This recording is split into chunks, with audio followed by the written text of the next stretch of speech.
दोस्तों, आज आपके लिए एक ऐसे औषधीय पौधे के बारे में जानकारी लेकर आई हूँ जिसका आयुर्वेद में बहुत ज़्यादा महत्व है। धार्मिक महत्व, औषधि महत्व रखने वाला ये जो पौधा होता है, बारिश के मौसम में जगह जगह अपने आप ही लग जाता है। अगर कहीं मिल जाए ये पौधा ना, झट से तोड़कर अपने पास रख लें। कई बीमारियों की एक औषधि है और इसे कहा जाता है चिरचिटा, लठजीरा, अपामार्ग, कई नामों से इसे जाना जाता है। बहुत सी जगह पर इसे अधेड़ी भी कहा जाता है और हमारे यहाँ इसे उल्टा कांटा भी कहा जाता है। इसके जो बीज है ना, कभी हम इसके पास से गुजरते हैं ना, हमारे कपड़ों में इसके बीज फंस जाते हैं, उलझ जाते हैं दोस्तों। और शायद बचपन में आप इनके बीजों से आपने खेला भी होगा। बच्चे मस्ती में एक दूसरे के ऊपर इसके बीजों को कपड़ों पर चिपका दिया करते थे। तो आपके क्षेत्र में अपामार को, लठजीरा को या फिर चिरचिटा को किस नाम से बुलाया जाता है, मुझे कमेंट करके ज़रूर बताएं, ताकि मैं सबको इसके नए नए नाम के बारे में और भी जानकारी दे सकूं। धार्मिक महत्व रखने वाला हिंदुओं में एक त्यौहार होता है ऋषि पंचमी। ऋषि पंचमी के दिन सब लोग व्रत रखते हैं और व्रत में इसी की डंडियों से दातून की जाती है। इसकी डंडियां देख रहे हैं ना, जो थोड़ी सी लाल लाल सी दिख रही हैं, हल्की सी ब्राउन सी, इसकी डंडियों से दातून की जाती है। मुंह के सारे रोग खत्म होते हैं। मसूड़ों से खून आता है, दांतों में दर्द होता है, दांतों में कीड़ा लग गया है, ये सारी बीमारियों को दूर करता है अपामार के ये जो स्टेम है, ये जो डंडी है, इसका जो दातून किया जाता है। इसीलिए ऋषि पंचमी के दिन इसका दातून किया जाता है। वैसे भी गांव वाले लोग क्या करते हैं, बारिश में जब अपामार्ग ढेर सारा उगता है ना, सड़कों के किनारे, खुले मैदानी इलाकों में, हमारे घर के आसपास आसानी से आपको ये दिख जाएगा। आप ध्यान से इसके बीजों को देखिए, इसकी पत्ती और इसकी डंडियों को देख लीजिए और पहचानने की कोशिश करिए, क्या ऐसे ही बीज होते हैं? जी हाँ, अपामार्ग है ये, लठजीरा भी है, चिरचिटा भी कहते हैं इसे। तो इसका जो महत्व है दोस्तों, बहुत सी औषधियों में किया जाता है। इसकी पत्तियों को पीसकर दांत, खाज, खुजली, किसी भी त्वचा के रोग में लगाने से हमारी स्किन डिसीज भी खत्म होती है। दांतों में दर्द है, मसूड़ों में सूजन आ गई है, पायरिया जैसी कोई परेशानी है, या फिर दोस्तों मुंह का कोई भी रोग है, उसके लिए इसकी दातून करना या इसकी पत्तियों के रस को थोड़ी देर दांतों के बीच में दबा लीजिए, दांतों का दर्द गायब हो जाएगा दोस्तों। शरीर में कहीं चर्बी वाली गठान हो गई है दोस्तों, जिसे लिपोमा कहा जाता है, अगर इस तरह की चर्बी की गठान है तो इसकी पत्तियों को पीसकर उसका पेस्ट, मोटा मोटा पेस्ट गठान पर लगा लें, बिल्कुल गठान ठीक हो जाएगी दोस्तों।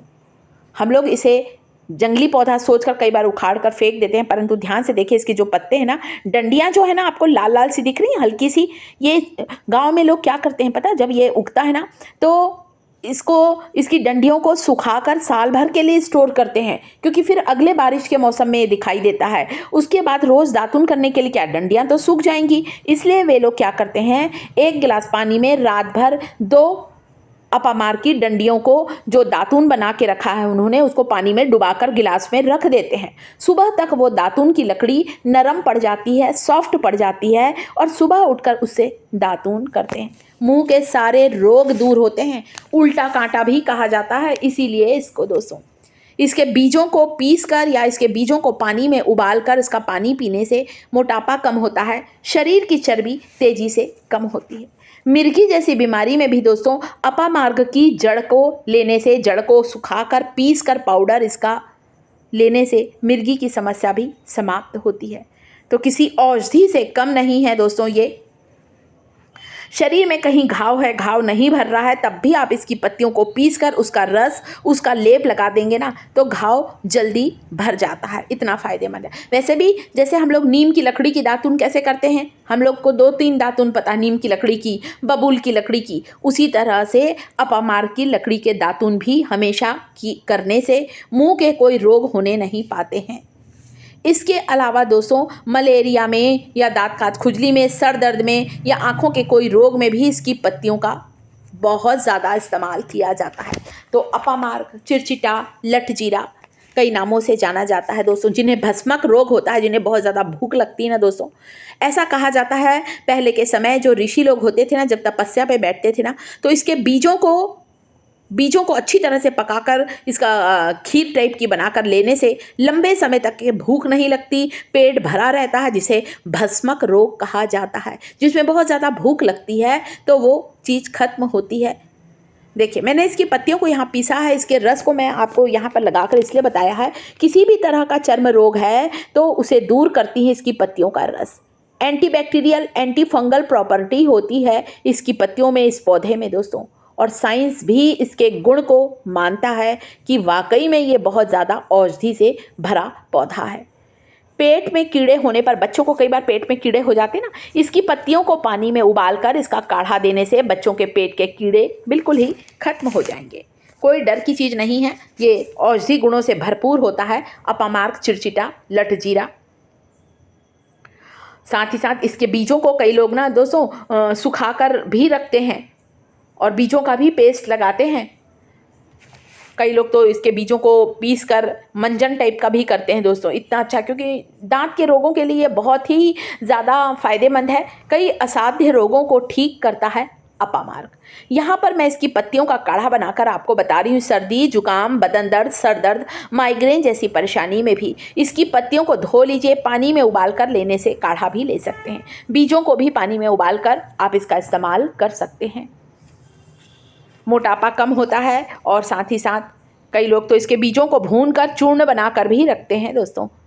तो किसी न किसी रूप में इसका इस्तेमाल ज़रूर करें। हमारे देश जो है, भारतवर्ष जड़ी बूटियों का देश है। तरह तरह के औषधीय पौधे पाए जाते हैं, परंतु हमें उनकी पहचान होना बहुत ज़रूरी है। अब शायद आप इस पौधे को देखकर अच्छी तरह से पहचान गए होंगे कि ये जो पौधा है कई रोगों को दूर करता है, इसीलिए इसे एक औषधि कहा जाता है। पुराने से पुराना घाव भर जाता है दोस्तों इसकी पत्तियों का रस लगाने से। एंटीबैक्टीरियल, एंटी फंगल प्रॉपर्टी होती है इसमें। दांत का दर्द हो, चाहे शरीर में कहीं भी चर्बी वाली गठान हो, किसी तरह का दांत खाज, खुजली, फंगल इन्फेक्शन हो, उसमें ये बहुत फ़ायदेमंद है। और मुंह के रोग के लिए तो ये इतना ज़्यादा फ़ायदेमंद है दोस्तों कि आप अगर इसकी दातुन करेंगे ना तो आप देखेंगे दांतों से जुड़ी हुई सारी समस्याएं दूर होंगी दोस्तों। तो दातुन करें, इसके डंडियों को सुखाकर रख सकते हैं आप लोग। मैं खुद भी कई बार सुखाती हूँ, मेरे घर पर ये लगाया है मैंने एक गमले में, तो चारों तरफ ये बहुत अपने आप ही फैल जाता है दोस्तों। बारिश के मौसम में ही ये बहुत तेज़ी से फैलता है। तो इस पानी से आप पी सकते हैं। इसकी पत्तियों के पानी को गरम गरम पीने से वज़न भी कम होता है। शरीर में जहाँ जहाँ चर्बी है वह मोम के जैसे पिघलने लगेगी इसका पानी पीने से। सर्दी, जुकाम, बदन दर्द से राहत दिलाता है अपामार्क का ये पत्तियों का टॉनिक। तो मेरे परिवार को वीडियो अच्छा लगा हो, इन्फॉर्मेशन अच्छी लगी हो तो वीडियो को लाइक करिएगा। साथ ही इस अपामार्क के नए नाम के बारे में कमेंट जरूर करें दोस्तों, ताकि अगले वीडियो में मैं आपका नाम अनाउंस कर सकूं, आपको थैंक्स बोल सकूं मेरा वीडियो देखने के लिए और अपामार्क के नए नाम बताने के लिए।